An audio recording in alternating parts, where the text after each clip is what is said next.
Welcome. In this tutorial, we'll apply the bubble sort algorithm using JavaScript. Bubble sort works by repeatedly comparing and swapping adjacent elements. It is one of the simplest sorting algorithms to learn and visualize.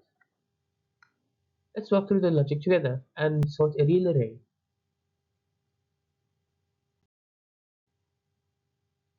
Our task is to take a random array of numbers and sort it from the largest to smallest.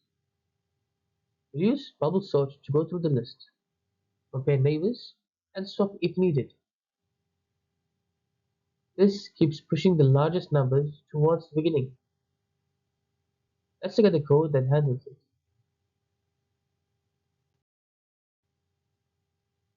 We look through the array and compare each number with the one after it.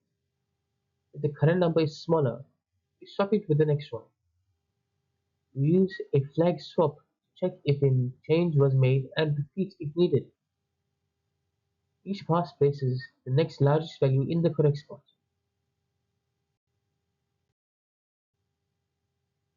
Bubble sort continues running as long as swaps are happening. After each pass, the largest unsorted value moves up the list. Eventually, all values fall into place and the array becomes fully sorted. It is as simple, but it clearly illustrates how sorting by comparison works. Here's how the array changes after each iteration. Each pass brings the largest remaining number to the front.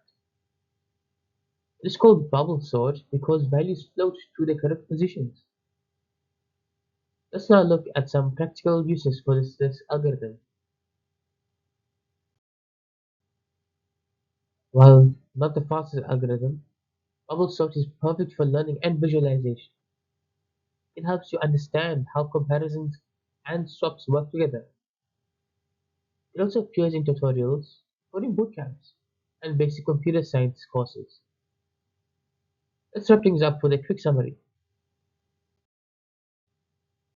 We have successfully built a bubble sort function to sort arrays in descending order. Though basic, it teaches key concepts like loops, conditions, and swapping logic. Try reversing the condition to sort it in ascending order. Thank you for watching. If you enjoyed this video, please make sure to like, share, and subscribe for more JavaScript tutorials. I'll see you in the next one.